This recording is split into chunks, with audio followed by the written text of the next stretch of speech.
మీ ఇంట్లో మొదటి కోటీశ్వరుడు మీరే అవ్వాలనుకుంటున్నారా? ఈ ఫైనాన్షియల్ వెబినార్ లో ఇప్పుడే జాయిన్ అవ్వండి. నమస్తే, వెల్కమ్ టు సుమన్ టీవీ. నేను మీ రమా రాజేష్. ఈ రోజు మనం ఒక ఇంపార్టెంట్ అయిన టాపిక్ గురించి మాట్లాడుకుందాం. నా దగ్గరకు వచ్చే క్లయింట్స్ కానీ లేకపోతే నేను ఎవరితో అయినా మాట్లాడేటప్పుడు కానీ నేను మోస్ట్లీ చూసేది ఏంటి అంటే, చాలా మందికి ఫైనాన్షియల్ గోల్స్ అంటే ఒక క్లారిటీ ఉండదు. అంటే 20 years వాళ్ళు కూడా ఇల్లు తీసేసుకుంటూ ఉంటారు, లేదంటే లోన్స్ తీసుకుంటూ ఉంటారు. 30 yearsకి వచ్చినప్పుడేమో ఎక్కడ ఇన్వెస్ట్ చేయాలో తెలియక షార్ట్ టర్మ్ అని లేకపోతే ఫాస్ట్ మనీ అని ఇట్లా ఫైనాన్షియల్ గోల్స్ ఐడియా లేకపోవడం వల్ల మిస్టేక్స్ చేసుకుంటూ ఆ మిస్టేక్స్ వల్ల వాళ్ళు మనీని లాస్ అయ్యే వాళ్ళే చాలా ఎక్కువ మంది ఉన్నారు. సో 99.99 పీపుల్కి ఏ ఏజ్లో ఎలాంటి గోల్స్ ప్లాన్ చేసుకోవాలన్న క్లారిటీ లేకపోవడం వల్ల మన చుట్టూ ఉన్న ఇన్ఫ్లుయెన్స్ కూడా ఎక్కువ ఉంటుంది. సో ఎగ్జాంపుల్ తీసుకుంటే రీసెంట్గా నా దగ్గరకు వచ్చిన ఒక కపుల్, వాళ్ళు ఇంకా 30 లోపే ఉన్నారు. సో రీసెంట్గా మ్యారేజ్ అయింది. మ్యారేజ్ అయిన దగ్గర నుంచి వాళ్ళ పేరెంట్స్ పుష్ చేయడం మొదలు పెట్టారనమాట. ఓన్ హౌస్ తీసేసుకోండి, ఓన్ హౌస్ ఉంటే మీకు బాగుంటుంది అనేసి. సో ఓన్ హౌస్ వాళ్ళు తీసుకోవాలా వద్దా అన్న క్లారిటీ కోసం నా దగ్గరకు వచ్చారు. సో ఎనాలిసిస్ చేసిన తర్వాత వాళ్ళకి అర్థమైంది ఏంటి అంటే, వాళ్ళు ఒక ఓన్ హౌస్ కొనుక్కునేంత ఎఫోర్డబిలిటీ రైట్ నా వాళ్ళకి లేదు అన్నది. సో బేసికలీ పేరెంట్స్ ఎందుకు పుష్ చేస్తారంటే, ఒక ఓన్ హౌస్ తీసుకోండి అని ఆ ఏజ్ వాళ్ళకి డబ్బులు ఎక్కడ వృధా చేసేస్తారన్న పాయింట్లో చేస్తూ ఉంటారు. కాకపోతే ఇక్కడ పేరెంట్స్ అయినా లేకపోతే టీన్స్ అయినా లేకపోతే ఇప్పుడే జాబ్ వచ్చిన వాళ్ళైనా లేదా మీరు 30sలో ఉన్నా మీరు 40sలో ఉన్నా మీరు ఎలా మీ ఫైనాన్సెస్ని ప్లాన్ చేసుకుంటే, అంటే 30sలో ఉన్న వాళ్ళు ఎట్లాంటి ఫైనాన్షియల్ ప్లానింగ్ చేసుకోవాలో, ఎట్లాంటి ఫైనాన్షియల్ గోల్స్ని వాళ్ళు అచీవ్ చేసుకోవాలి, అండ్ 20sలో ఉన్న వాళ్ళు ఎలాంటి ఫైనాన్షియల్ గోల్స్ అచీవ్ చేసుకోవాలి, అది 40sలో ఉన్న వాళ్ళు ఎలాగా, 50sలో ఎలా ఉన్న వాళ్ళు ఎలాగా, 60కి వచ్చేటప్పటికి ఎలాగా. సో మన ఏజ్ బట్టి కూడా మన గోల్స్ మారిపోతూ ఉంటాయి. మనకు కావాల్సిన రిక్వైర్మెంట్స్ కానీ రెస్పాన్సిబిలిటీస్ కానీ చేంజ్ అవుతూ ఉండడం వల్ల అవి కంప్లీట్గా మారిపోతాయి. సో ఈరోజు ఏజ్ గ్రూప్ వైజ్ 20sలో ఉన్న వాళ్ళకి ఎలాంటి గోల్స్ ఉండాలి, 30sలో ఉన్న వాళ్ళకి ఎలాంటి గోల్స్ ఉండాలి, అలా ఇన్ డీటెయిల్గా ఈరోజు నేర్చుకుందాము.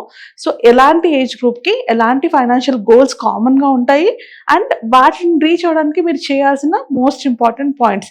ఇట్లా కనుక మీరు ప్లాన్ చేసుకుంటే కంపల్సరీగా మీరు ఎలాంటి ఫైనాన్షియల్ ప్రాబ్లమ్స్లో పడకుండా మీ మనీని ఈక్వల్గా హ్యాపీగా, అంటే మీరు ఎలా అయితే మనీ ఎర్నింగ్ ప్రాపర్గా చేసుకోగలరో మనీ మేనేజ్మెంట్ని కూడా అంతే ప్రాపర్గా హ్యాండిల్ చేయగలుగుతారు. సో మనం వీడియోని స్టార్ట్ చేసేద్దాం. ఒకవేళ కనుక మీరు 20sలో ఉంటే మీ గోల్ ఏమై ఉండాలి అంటే, ఫస్ట్ అండ్ మోస్ట్ ఇంపార్టెంట్ ఒక స్ట్రాంగ్ మనీ హ్యాబిట్స్ని బిల్డ్ చేసుకోవాలి. ఎందుకంటే 20sలో ఉన్న వాళ్ళే ఎక్కువ మిస్టేక్స్ చేస్తూ ఉంటారు. వాళ్ళకి first of all financial management కానీ మనీ మేనేజ్మెంట్ కానీ ఐడియా ఉండదు. అండ్ ఎవరు ఎక్కువ క్రెడిట్ కార్డ్స్ ఎక్కువ తీసేసుకుంటూ ఉంటారు, బెట్టింగ్ యాప్స్లో కూడా ఎక్కువ పార్టిసిపేట్ చేస్తూ ఉంటారు ఈ ఏజ్ గ్రూప్. ఎందుకంటే అప్పుడే మనీ వస్తూ ఉంటుంది అండ్ టీవీలోని ఇక్కడ ఫ్రెండ్స్ అందరి దగ్గర వీళ్ళ లైఫ్ స్టైల్ ఎంత బాగుంది, వాళ్ళ లైఫ్ స్టైల్ ఎంత బాగుంది, ఈ పాయింట్లోని వాళ్ళు ఇన్వెస్ట్మెంట్స్ రాంగ్ చోట్ల చేస్తారు, లేదా మోస్ట్ ఆఫ్ దెమ్ ఇన్వెస్ట్ చేయరు. ఒకవేళ ఇన్వెస్ట్ చేసినా కూడా ఫాస్ట్ క్యాష్ మీద ఇన్వెస్ట్ చేస్తారు. ఇవి రెండు కూడా చాలా రాంగ్. అంటే అటు ఎక్స్ట్రీము రాంగ్, ఇటు ఎక్స్ట్రీము రాంగే. సో అందుకని 20sలో ఉన్న వాళ్ళు ఫస్ట్ చేయాల్సింది, అంటే ఇప్పుడిప్పుడే మీకు జాబ్ వచ్చింది ఆర్ రీసెంట్గానే మీకు మ్యారేజ్ అయింది, లేట్ 20sలో ఉన్న వాళ్ళు 20, 29 లాంటి వాళ్ళు. సో మీరు ఎవరైనా కూడా మీ మైండ్లో ఫస్ట్ మీరు చేయాల్సింది ఏంటి అంటే, నేర్చుకోవాల్సింది ఏంటి అంటే బడ్జెటింగ్. ఫస్ట్ బడ్జెటింగ్ నేర్చుకోవాలి ఈ ఏజ్లో కనుక ప్రాపర్గా. అంటే మీకు వచ్చిన తక్కువ అమౌంట్ని, బేసిక్ శాలరీస్ ఉంటాయి కదా ఏజ్ గ్రూప్లోకి, ఈ తక్కువ అమౌంట్ని ప్రాపర్గా హ్యాండిల్ చేయడం నేర్చుకొని ఇక్కడి నుంచే అలొకేషన్ని కనుక, అంటే బడ్జెట్లో ఎట్లా అలొకేట్ చేసుకోవాలి, ఎంత ఇన్వెస్ట్మెంట్ చేసుకోవాలన్న ప్లానింగ్ ఇక్కడి నుంచి చేసుకుంటే కనుక ఫ్యూచర్ అంతా చాలా సింప్లిఫైడ్, చాలా ఈజీ అయిపోతుంది. సో మీరు ఎక్కువ ఈ టైంలో మీకు ఉండాల్సిన మెయిన్ గోల్ ఏంటి, స్ట్రాంగ్ మనీ హ్యాబిట్స్ని బిల్డ్ చేసుకోవడం, అలానే స్కిల్స్ని బిల్డ్ చేసుకోవడం. సో ఫస్ట్ మీరు చేయాల్సింది ఈ ఏజ్ గ్రూప్లో ఉన్న వాళ్ళు ఒక బడ్జెట్ని క్రియేట్ చేసుకోవడం, ఆ బడ్జెట్కి స్టిక్ అవ్వడం. ఇది మాత్రమే ఫస్ట్ మీరు ప్రాక్టీస్ చేయాల్సింది. Second thing, emergency fund. ఈ ఏజ్ నుంచి ఎమర్జెన్సీ ఫండ్ అలవాటు చేసుకోవాలి. సో దట్, ఎందుకంటే ఇప్పుడు రెస్పాన్సిబిలిటీస్ తక్కువ ఉంటాయి కాబట్టి ఎమర్జెన్సీ ఫండ్ అన్న కార్పస్ని మీరు క్రియేట్ చేసుకోవడం ఈజీ అవుతుంది. సో ఈ ఏజ్లోనే మీరు ఫోకస్ చేయాల్సింది ఎమర్జెన్సీ ఫండ్ని బిల్డ్ చేసుకోవడం. And next and most important, investment కన్నా కూడా ఈ ఏజ్ గ్రూప్ ఎక్కువ చేయాల్సిన ఇన్వెస్ట్మెంట్ ఏదైనా ఉంది అంటే అది లెర్నింగ్ ద స్కిల్స్. ఫ్యూచర్లో మంచి ప్రమోషన్స్ రావడానికి, శాలరీ హైక్ రావడానికి, లేదా బిజినెస్లో గ్రో అవ్వడానికి, దేనికైనా కూడా యూ నీడ్ సర్టన్ స్కిల్స్. లైఫ్లో గ్రో అవ్వాలన్న కొన్ని స్కిల్స్ ఉంటాయి, అలా కెరియర్లో గ్రో అవ్వాలని కొన్ని స్కిల్స్ ఉంటాయి, ప్రొఫెషనల్గా గ్రో అవ్వడానికి కొన్ని స్కిల్స్ ఉంటాయి. మీరు ఏదైనా ఇన్వెస్ట్ చేయాల్సి వచ్చినప్పుడు 20sలో ఉన్న వాళ్ళు ఇన్వెస్ట్మెంట్ చేయాలంటే వాళ్ళు చేయాల్సింది major chunk of the money should go here. Future ready skills అంటే మీరు చేస్తున్న ప్రొఫెషన్లోని ఎలాంటి స్కిల్స్ నేర్చుకుంటే మీకు మంచి శాలరీస్ వస్తాయి, ఆర్ మీకు ప్రమోషన్స్ వస్తాయి, ఆర్ మీరు బిజినెస్ పర్సన్ అంటే మీ బిజినెస్ని డెవలప్ చేసుకోవడానికి మీరు ఏమైనా కొత్తగా నేర్చుకోవాల్సి ఉంటాయా, ఆర్ కొత్త ఎక్విప్మెంట్ ఏదైనా పర్చేస్ చేయాల్సి ఉంటుందా, ఆ ఎక్విప్మెంట్ని హ్యాండిల్ చేయడం తెలుసుకోవాలి. వీటి మీద మీ ఫోకస్ ఉండాలి. Not on stock market, mutual fund, crypto ఇవేమీ కాదు. మీ ఫోకస్ ఎప్పుడు కూడా మిమ్మల్ని మీరు అప్ స్కిల్ చేసుకోవడం మీదే ఉండాలి if you're in 20s. And తర్వాత టర్మ్ ఇన్సూరెన్స్. ఈ ఏజ్లోనే టర్మ్ ఇన్సూరెన్స్ తీసేసుకుంటే చాలా తక్కువగా వస్తుంది. అండ్ తీసుకునేటప్పుడు కూడా ఫ్యూచర్లో రాబోయే గోల్స్ని మైండ్లో పెట్టుకొని టర్మ్ ఇన్సూరెన్స్ తీసుకుంటే కనుక మీరు కట్టే ప్రీమియం చాలా తక్కువ ఉంటుంది. ఆర్ బై ద టైం అంటే మనకి లిమిటెడ్ పే కూడా ఉంటుంది టర్మ్ ఇన్సూరెన్స్లోని. ఒక 5 years or 10 yearsలోని మీరు టర్మ్ ఇన్సూరెన్స్ పే చేస్తే you will be covered for your life time. So అలా టర్మ్ ఇన్సూరెన్స్ కూడా ఇదే ఏజ్లో తీసుకోవడం చాలా చాలా ఇంపార్టెంట్. నెక్స్ట్ వచ్చేటప్పటికి రిటైర్మెంట్ కార్పస్ కోసం ఎందుకు దాచుకోవాలంటున్నా అంటే 20sలో ఉన్నప్పుడు మీకు ఆల్మోస్ట్ అంటే మీరు 25 ఉంటే మీకు 35 years ఉంటాయి. 35 years మీరు ఒక 2000 rupees ఇన్వెస్ట్ చేసినా కూడా 1 crore ఈజీగా వచ్చేస్తుంది. సో రిటైర్మెంట్ కార్పస్ కోసం ఎక్కువ అమౌంట్ పెట్టక్కర్లేదు, just a very small amount, ఒక 2000తో అయినా స్టార్ట్ చేయండి. మీ ఇన్వెస్ట్మెంట్ ఈ ఏజ్లో ఉండేటప్పుడు మీ రిటైర్మెంట్కి, మీ ఎమర్జెన్సీకి మాత్రమే ఉండాలి. బియాండ్ దట్ మీరు ఏమైనా ఇన్వెస్ట్ చేయాలనుకుంటే అది మిమ్మల్ని మీరు అప్ స్కేల్ చేసుకోవడానికి మాత్రమే ఇన్వెస్ట్ చేసుకోవాలి. సో దట్ అండ్ ఇక్కడ మీరు గుర్తుపెట్టుకోవాల్సిన ఇంపార్టెంట్ పాయింట్, ఎందుకు రిటైర్మెంట్కి ఇప్పటి నుంచి సేవ్ చేసుకోవాలంటే time in the market is very important than timing the market. So 20sలో ఉన్న వాళ్ళు వాళ్ళ గోల్ ప్లానింగ్ కానీ వాళ్ళ మనీ మేనేజ్మెంట్ కానీ ఎలా చేసుకోవాలో అర్థమైంది కదా. ఇప్పుడు మనం 30sలో ఉన్న వాళ్ళు ఏం చేయాలో చూద్దాం. ఒకవేళ మీరు 30sలో ఉంటే ఇప్పటికి మ్యారేజ్ అయిపోయి ఉంటుంది, ఆర్ కొందరికి పిల్లలు కూడా ఉండే ఉంటారు.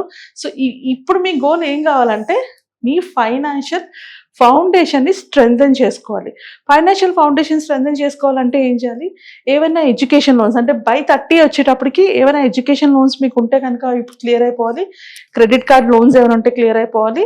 సో అవి కంప్లీట్గా అంటే ఇలాంటి డెట్స్ అన్ని క్లియర్ అయిపోవాలి. I'm not talking about home loan అలాంటివి చెప్పట్లేదు.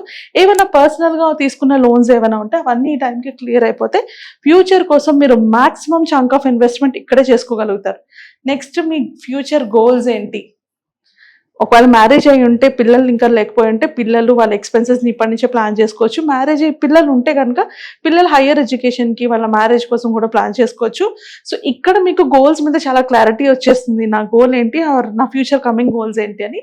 సో దానికి తగిన ఇన్వెస్ట్మెంట్ ఇక్కడ మీరు చేయాల్సి ఉంటుంది. Next increase your emergency fund. మనం ఫస్ట్ ఇయర్లో అంటే మీ 20sలో ఉన్నప్పుడు ఎమర్జెన్సీ ఫండ్ అయితే తీసుకుని ఉంటామో, బట్ ఆ ఏజ్ గ్రూప్కి మీరు తీసుకున్న ఎమర్జెన్సీ ఫండ్ కొంచెం తక్కువ ఉంటుంది. ఒకవేళ అప్పుడు ఎక్కువ ఎమర్జెన్సీ ఫండ్ బిల్ చేసుకుంటే ఇదని ఇగ్నోర్ చేయొచ్చు, లేకపోతే మాత్రం కంపల్సరీగా ఎమర్జెన్సీ ఫండ్ని ఇంక్రీజ్ చేసుకోవాలి ఇప్పుడున్న మీ శాలరీ ప్రకారంగా, మీ నీడ్స్ ప్రకారంగా.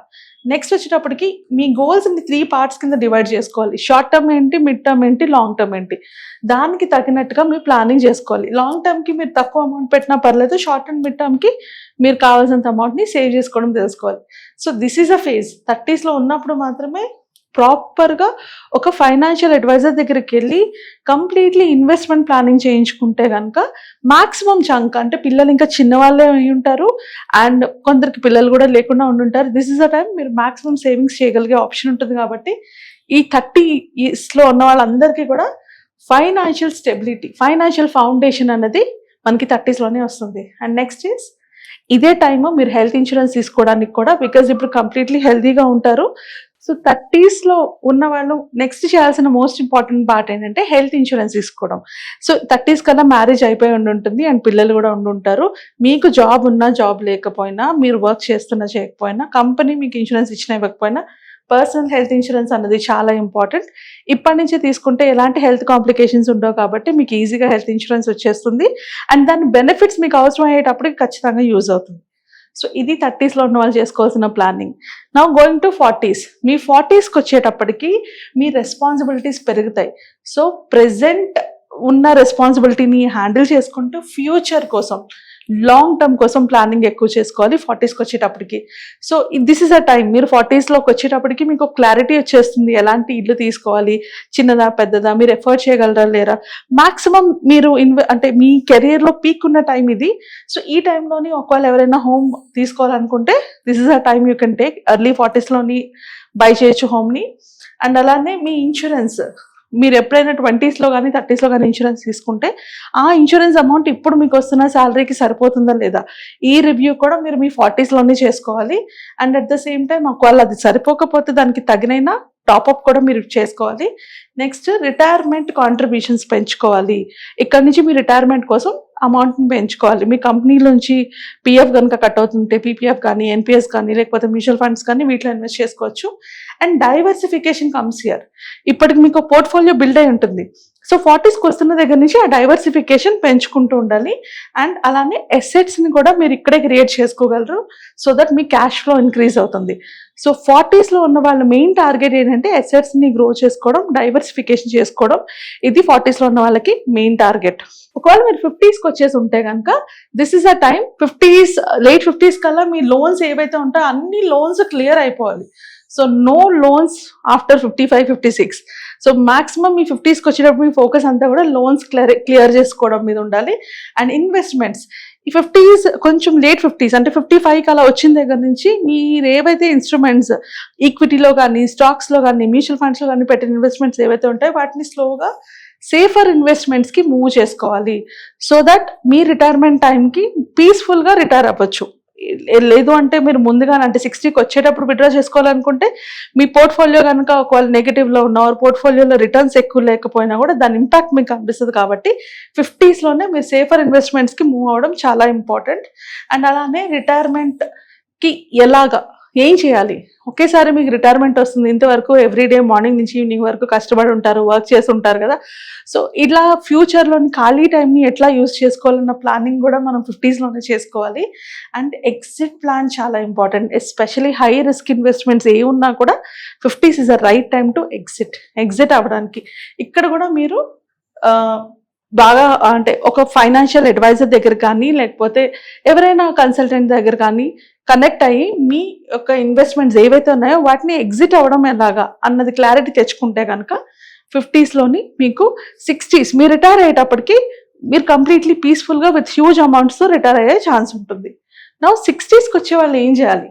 60స్కి వచ్చే వాళ్ళ ఓన్లీ మెయిన్ ఇంపార్టెంట్ డ్యూటీ ఏంటంటే సస్టైనబుల్ ఇన్కమ్ ప్లాన్. మన రిటైర్మెంట్లోని ప్రతి నెల మనకి కావాల్సినంత ఇన్కమ్ వచ్చేలాగా ప్లాన్ చేసుకోవాలి. అండ్ రీబ్యాలెన్స్ అండ్ ప్రిజర్వ్, ఇన్వెస్ట్మెంట్ని ప్రిజర్వ్ చేసుకోవడం. ఇక్కడ మీ ఇన్వెస్ట్మెంట్స్ మీకున్న అంటే ఇప్పుడు మీరు 60స్లో ఉన్నారు, మీరు 80s వరకు ఉండాలి అంటే కనుక ఈ 20 years పాటు కూడా మీ దగ్గర ఉన్న అమౌంట్ ఏదైతే ఉందో దాన్ని ప్రిజర్వ్ చేసుకోవడం కూడా అంతే ఇంపార్టెంట్. ఎక్కువ రిస్క్ పెట్టడం కూడా రిస్కే అవుతుంది ఈ టైంలో.